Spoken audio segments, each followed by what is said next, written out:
Alright guys, so I'm about to do a quick little video, and I want you guys to watch this video with me and James, what James is going to talk about Aquaman, and I'll give you my 2 cents on it. Also, I want to say thank you guys to my new subscribers, because my last video blew up. I have a lot of comments on there, probably the most common video I had in several months. So yeah, that video did its thing. I didn't think it would. I guess a lot of people agree with my take on the glazing, and I thought that was pretty cool. As you clearly see in the left-hand corner, Aquaman, Hulk Hogan, rest in peace, R.I.P. I'm a wrestling fan, and I thought I want to put it out there. Am I a fan of Hulk Hogan as a human being? No, I think he's a terrible human being, the way he conducts himself, especially backstage and how he was backstage. I don't really want to get into that, but if you know, you know. If you don't, look it up on YouTube. But I just want to give my condolences to Hulk Hogan. Without him, there would be no wrestling. And without him, you know, I think wrestling wouldn't be in the mainstream where it is.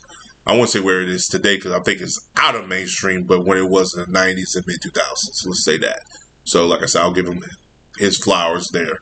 But as a human being, I just didn't care for him. And this is not dealing with the racial stuff, just him talking to himself backstage and stuff like that. But anywho, I just want to put that in the corner, and let's talk about this James Gunn video of him talking about where Aquaman is in the DCU. I believe. Not DCU, but DCU. It's unlikely that Aquaman is a famous hero in the DCU.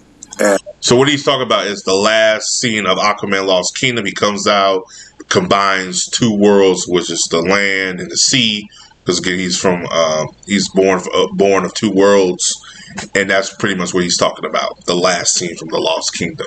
If you haven't, go check that film out. It's very good. It's on Tubi right now. As Superman in Peacemaker Season 2 is happening. Right. That's unlikely. Right. So that is probably the most confusing. But other than that, I really think everything in this episode, is canon. So you're free to watch that out. If somebody wants to do the DCU cut, you can cut out Aquaman fucking fish.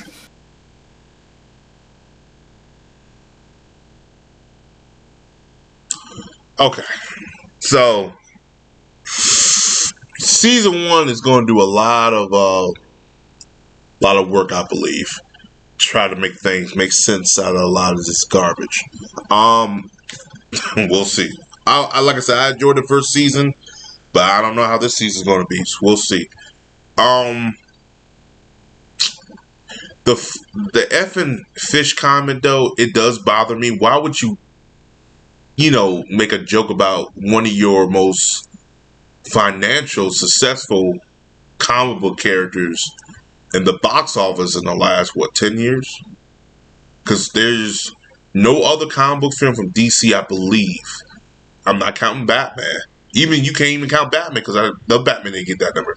That made $1 billion, other than Aquaman. Joker? I mean, okay, but that's, again, the sequel didn't do it.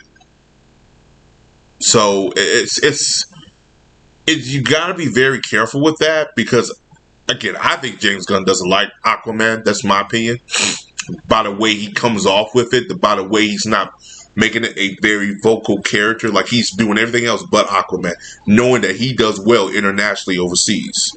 So why would you not touch that character? But again, he's doing what he wants to do, not doing what the fans wants to do, or doing what's best for business. He does well over there in China. Hell, Aquaman Lost Kingdom, I believe the first weekend did better overseas than Superman has done internationally. Correct me down there if I'm wrong. But anyway, because that's how Aquaman got all that money in the box office. The last one, because everybody else could barely reach $400 million, but Aquaman did, because internationally people love it over there, because they just like the underworld seas and stuff like that. Because if you ever seen one of the Chinese films, majority of the films are very fantasy based, underworld based, underwater based, and mythology based, Journey of the West type of stuff. And I mean, Aquaman somewhat filled that void, and it worked at the first season. I mean, first movie, excuse me, I'm talking too fast. First movie compared to the second one. I guess, like I said, the second one, and I will say the second one barely had a lot of advertising because they did the advertising movie worth a damn.